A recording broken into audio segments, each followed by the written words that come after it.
नमस्कार, मैं हूँ केशव पंडित और आप देख रहे हैं देश का तेजी से बढ़ता चैनल इंडिया लाइव।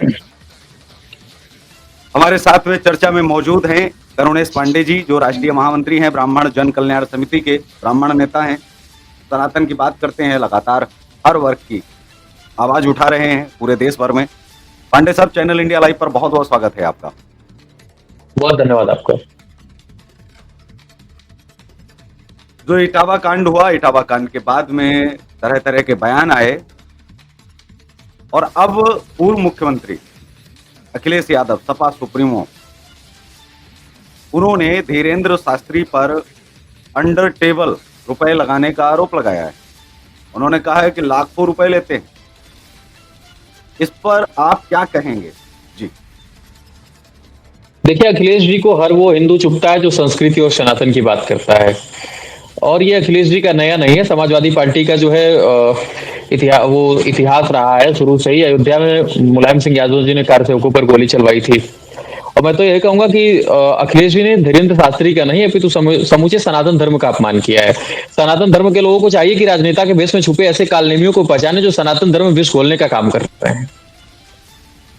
अब धीरेन्द्र शास्त्री जी जैसे कथावाचक पर आरोप लगा रहे हैं कि 50 लाख लेते हैं। अरे भाई, मैं कह रहा हूं कि बुंदेलखंड जैसे पिछड़े क्षेत्र में कई करोड़ रुपए के कैंसर अस्पताल का निर्माण धीरेन्द्र शास्त्री जी करवा रहे हैं। हर वर्ष हजारों गरीब कन्याओं का विवाह धीरेन्द्र शास्त्री करवा रहे हैं। और आप ऐसे जो है मतलब समझिए सनातन के भेष में ऐसे महापुरुष पे आप आरोप लगा रहे हो। ये बहुत मतलब बिल्कुल अक्षम्य अपराध, एक तरीके से कहा जाए तो बहुत ही अक्षम्य अपराध है।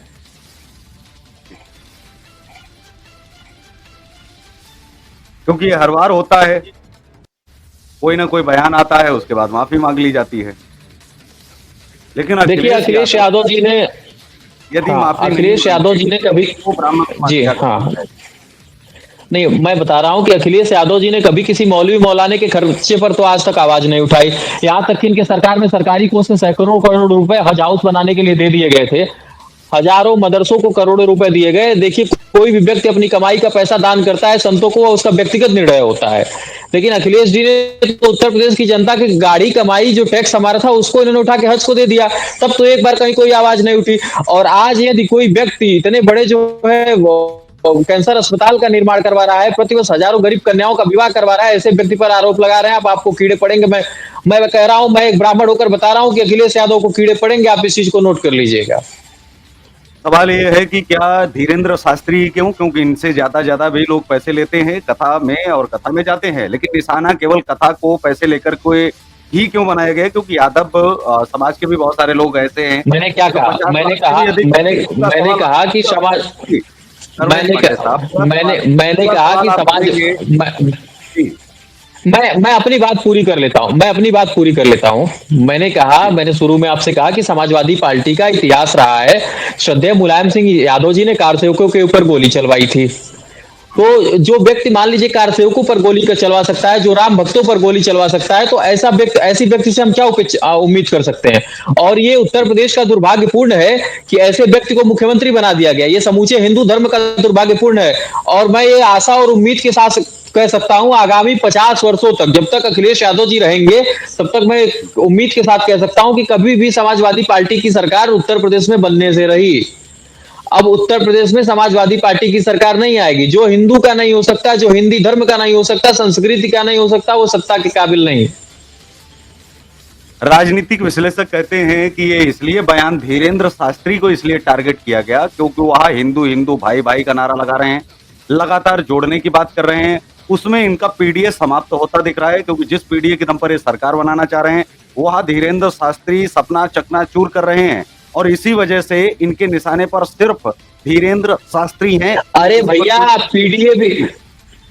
पीडीए भी इनका एक छलावा है। पीडीए में भी ये पिछड़ा दलित अल्पसंख्यक नहीं, ये पीडीए का अर्थ केवल अल्पसंख्यक से ले रहे हैं। पिछड़ा तो केवल जो है ये पिछड़ा अपनी जवानी कुर्बान कर रहा है। सत्ता की मलाई तो इनकी सरकार में अल्पसंख्यक खाते हैं।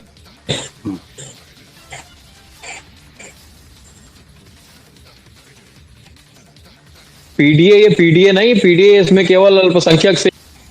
पीडीए का मैं फुल फॉर्म आपको बता दे रहा हूं, आप मुझसे जान लीजिए। पीडीए का फुल फॉर्म है पीटो दलित और उसके बाद जो उसका मलाई खाने के लिए अल्पसंख्यक है। पहले शुरुआती दौर में पीटो दलित, समाजवादी पार्टी का जो पीडीए है ये पीटो दलित कहता है, मतलब दलितों को पीटो। दलित भाइयों को और पिछड़ा भाइयों को समझना चाहिए कि समाजवादी पार्टी उनको आपस में लड़ाने का काम कर रही है।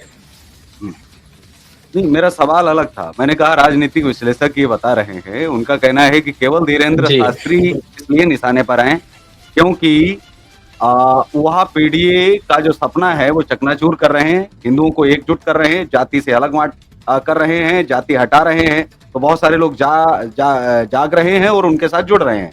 तो जो पीडीए से सरकार बनाने का जो इनका सपना है वो चकनाचूर हो रहा है, इसलिए धीरेन्द्र शास्त्री और धीरेन्द्र शास्त्री के पक्ष में बाकी के अन्य धर्मगुरु क्यों खड़े नहीं हो रहे? अभी तक बयान क्यों नहीं आए धर्मगुरुओं के? क्या आपको लगता नहीं है कि धर्मगुरु जब तक अपने पर नहीं आती है तब तक नहीं जागते हैं? जी देखिए, जब जब हिंदू बटा है तब तब हिंदू कटा है। और धर्मगुरु, जहां तक धर्मगुरुओं की बात रही, तो धर्मगुरु ऐसा नहीं है, कुछ धर्मगुरुओं ने आवाज उठाई है मुखरता के साथ में, बाकी अन्य धर्मगुरु भी लगातार लगे हुए हैं, आवाज उठाएंगे। और हमारा देश जो है ये उससे चलने वाला देश है। हम लोग जो है हिंदू राष्ट्र की कल्पना को लेकर चल रहे हैं, बागेश्वर धाम सरकार लगातार हिंदू राष्ट्र की कल्पना को लेकर चल रहे हैं, और ये कहीं ना कहीं अखिलेश यादव जी उसमें अवरोध पैदा करने का काम कर रहे हैं। तो यदि ऐसा ही चलता रहा तो देश का विशालतम हिंदू समाज, विशालतम हमारे देश का सनातन समाज रोडों पर उतरेगा और समाज के लिए जो है एकदम समझिए ये सत्ता की मलाई के लिए, ये जो इनका बयान आ रहा है उजुल उजुल जो इनका बयान है, सब सत्ता की मलाई के लिए बयान दे रहे हैं ये। और मैंने बताया ना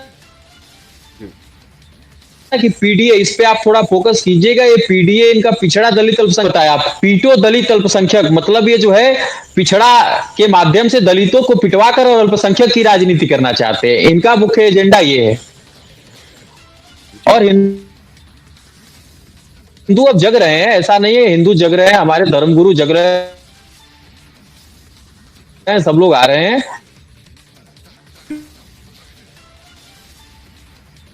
जी, आपकी आवाज बहुत ज्यादा ब्रेक हो रही है। शास्त्री जी